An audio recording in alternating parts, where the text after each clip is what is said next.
All right, welcome back into another Deep Dish Sports podcast video interview with Mike Carmin of the Journal and Courier. Mike, as always, appreciate it today. Thank you for having me. Yeah, we just got done. I listened to Matt, Eric, and Travion in the media, and I think, we were talking before these next two games, especially this game coming up at Nebraska, and Nebraska's won one game since December 1st. And, obviously they've had their COVID issues and seems like they've been playing every other night since then. But the biggest thing, is Purdue's had trouble going out there in the last few years. I mean, they've lost twice in the last 4 years out there. While on paper, obviously it's a team that Purdue should beat by, handily. It's a young team. Purdue, as you mentioned, hasn't been blowing people away, and there have been games when they've gotten down early and had to fight back. I mean, what are you kind of looking for in this game tomorrow afternoon as we record this on Friday? Well, this will be a maturity game for Purdue because we'll see how actually mature they are. They've shown a lot of signs of maturity this year, both individually and as a team. But yeah, this is a team that Purdue should win. They should win comfortably, but or do they put themselves in a hole early and then have to dig out of it, and fight themselves than they are fighting the other team. So that's things kind of to look for. If they're having some early turnover problems or, shots are not going down around the basket and they're struggling on defense, then they're going to fight themselves all day to try to win this game. But, if they can come out early and establish something, then build from there, they should be in good shape. That's why, really mature teams will get out and kind of take care of business early and then go from there. But, Nebraska will have something to do with that just because they've been practicing and they've been playing. And so, Purdue's going to have to fight that as well. Is there anything outside of, is there anything that Nebraska could possibly do to affect Purdue, or is this just going to be the only way Purdue loses is that they beat themselves type of thing? Well, I mean, Nebraska probably can turn them over, and not that Purdue needs help in that area, as we've seen. But, you can get Travion in foul trouble. You can get Zach in foul trouble, forcing Purdue to go smaller and taking away the size element inside. So, yeah, there's a lot of things that can happen. Purdue can self-destruct on its own. Nebraska can take it to them. I think last year they hit a bunch of threes early in the game and boom, they were up 15, 20 points and Purdue just never ever recovered. So, if Purdue doesn't take it seriously or they're just late in the rotations on defense and they don't rebound like they have been, yeah, a lot of things can happen. Purdue doesn't have to be perfect in this game, but it just can't let Nebraska kind of breathe. It needs to kind of swallow them up early, kind of take away their oxygen, whatever that may be, and then just kind of go from there. But it's a road game. It's the Big Ten. Nebraska's playing the same opponents that Purdue's played, so they're getting better, just like Purdue's getting better. Although, Nebraska's case, the wins are not coming as frequently as they are for Purdue. But, it's a game that, Purdue needs to take control of and then kind of manage it from there. I'll ask you a question about the Big Ten as a whole. Well, let's go back to the Michigan State game on Tuesday. Michigan State, they've been an interesting team this year. Purdue beat them. Purdue got down. It was 15-point deficit at halftime, and then the Travion shot and all that stuff at East Lansing. But then Michigan State was losing by 20 to teams that it's just like what's going on. Then of course they come to Mackey and it's a close game throughout. And then Purdue pulls away down the stretch. Travion had a huge game, and Zach had a great game as well. And you look at Eric Hunter's defense and stuff. But what I guess stood out to you in that Michigan State game, other than in my opinion, in this season, like in the Big Ten, I mean, I'm not coaching the team, or I'm a fan and we cover the team or whatever. But like, as long as they win these games, I feel like the growth is what's most important. But what kind of stood out to you the most in that Michigan State game? The fact that Michigan State did not double team Travion very much. Yeah, that was weird. It makes any sense. that they respected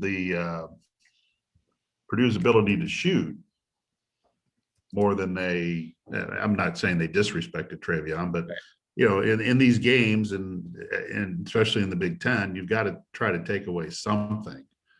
You can't take away everything, so you do have to make decisions what you're going to take away. And Tom Izzo decided that he wanted to take away the perimeter game from Purdue and hope that Travion didn't make every basket, which he didn't, and go that route. But he found himself in a lot of one-on-one situations. And when Purdue needed a basket, when Michigan State would pull within 3 or 2 or whatever it was, he was there to deliver it and stretch that lead back till it got to the point. And then, Jaden Ivey had his sequence that he always has in a game where, he's blocking shots, he's dunking, he's hitting threes, and then Purdue stretches out the lead again. But, just kind of the way Purdue handled that, didn't panic, didn't get flustered at all through that game, which is, a good sign for them.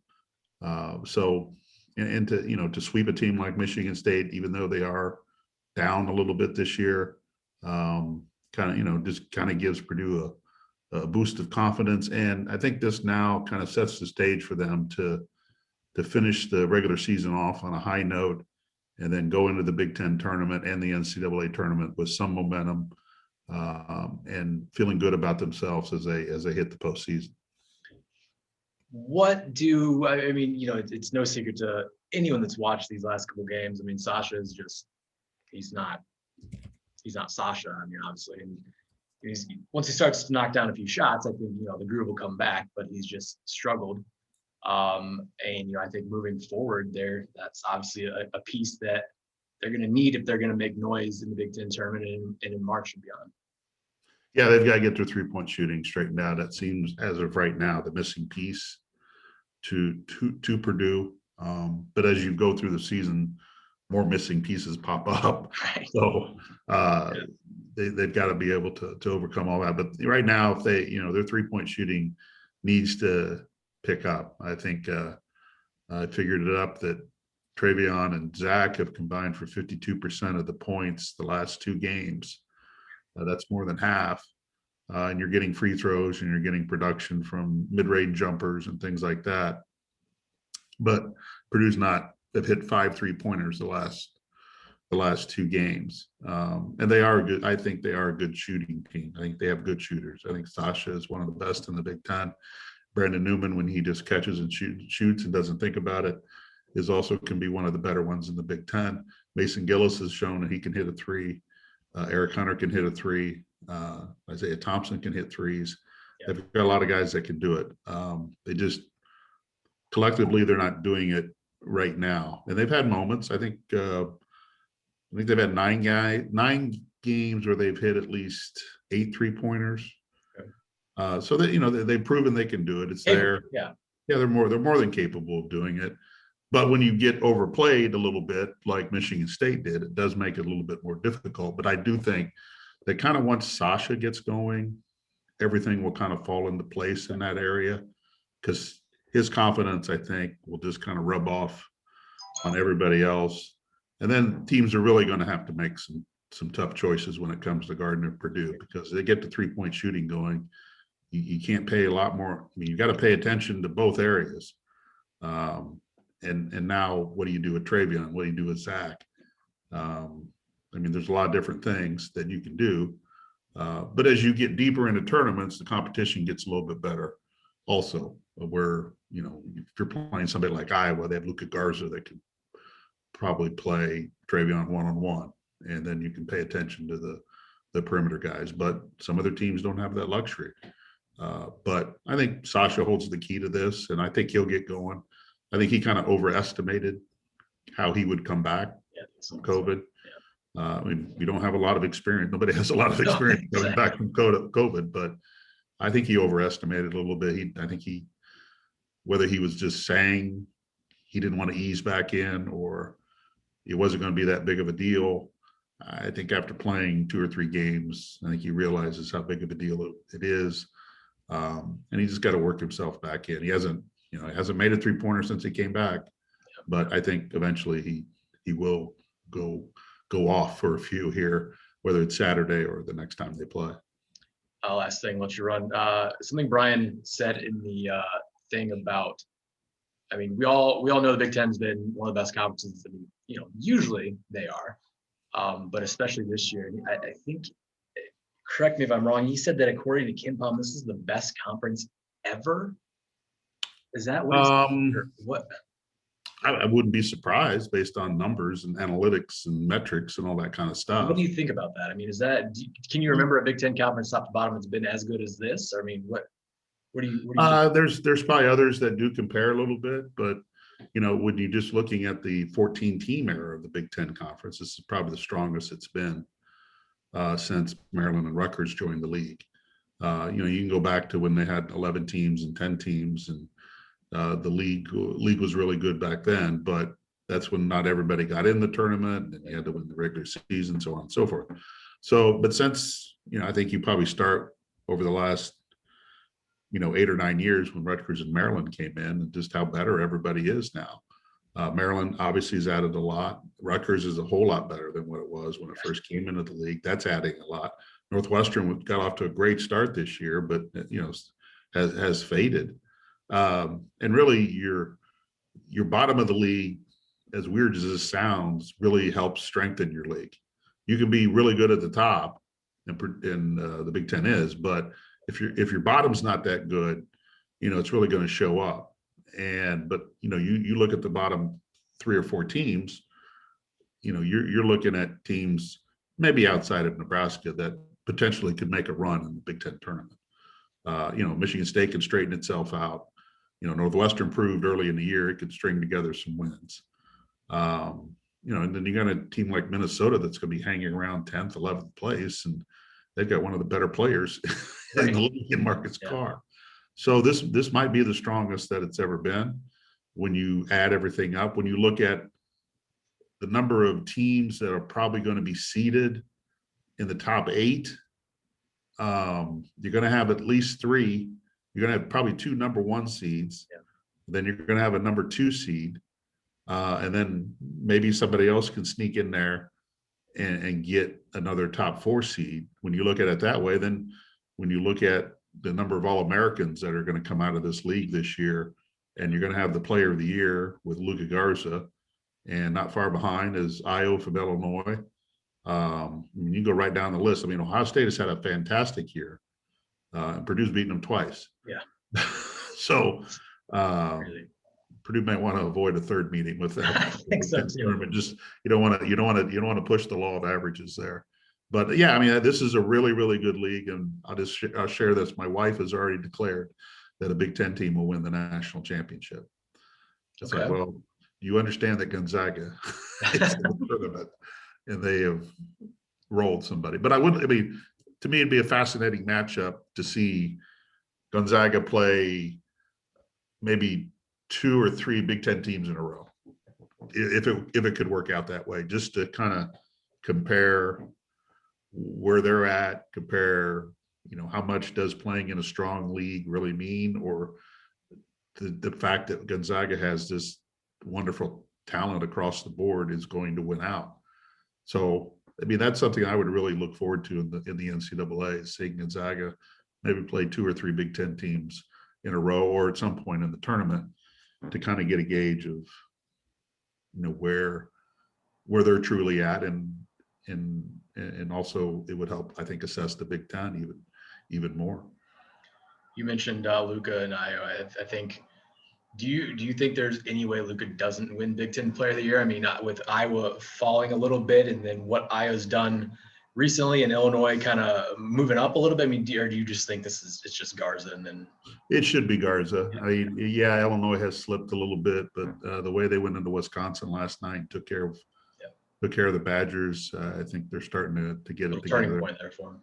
Yeah, so I mean, I think it's Garza's to lose. I mean, it kind of has been all year, but yeah, he's a tremendous player and has really added a lot. And I know they're gearing up, trying to make a deep run, just to kind of it helps solidify the kind of regular season that they've had when you make a deep tournament run like that. Last thing, so is Juwan Howard the coach of the year then, or is it too early yet still, or what do you? Well, I mean, he has to be the leading candidate because if I go back, if my memory serves me right, They were ranked. Well, first of all, yeah, I don't think they were ranked even at the start, but I'm trying to think where they were picked in the pseudo media pool that we do, and I think they were seventh. Oh. I think they got picked seventh among the so-called experts, which right. So if they were picked seventh and they're going to win it, I think Juwan Howard's going to get a strong nod for that. But Painter shouldn't be too far behind. That's what I was thinking, yeah. And I am not trying to play homer here, just because cover the team every day. But when you look at, they wouldn't pick too far behind Michigan. Purdue still got an outside shot of getting a double bye in that Big Ten tournament by finishing fourth, and just the nature of the young team coming together with the older team, and then something that no one has really talked about this year. You lose two guys, Matt Harms and Joe Eastern, who did play roles and had roles on this team, and to overcome that, and then put this team in a position to finish in the top four. I mean, he'll get consideration, and he should, but if Michigan wins this thing and they play enough games, I think Juwan Howard probably will win Coach of the Year. Is the voting before the tournament, Big Ten tournament? Yes, it will happen right at the end of the regular season. So we're going to know him, and there'll probably be a slew of games going into the last weekend that we're going to have to track, and we'll see how all that plays out as they get a little bit closer to the Big Ten tourney. Cool. All right, we'll talk again next week. Purdue at Nebraska tomorrow, and then they're off until Friday as of the schedule now, and then they're not home again until I think March 2nd. So they've got a little while until their next home game. But actually the Penn State game will be the last time Purdue will have to play out of the state of Indiana. It's crazy to think the rest of the season because they've got 2 home games. They'll probably get a third one scheduled in there with Nebraska, and then they're going to play the Big Ten tournament in Indianapolis, and then the NCAA tournament. In Purdue will probably be playing in Indianapolis as well for that. So yeah, next Friday will be their last time they'll have to leave the state of Indiana to play a basketball game this season. It's pretty interesting. All right, Mike, thanks. We'll talk soon. All right, Mike Carmin of the Lafayette Journal and Courier.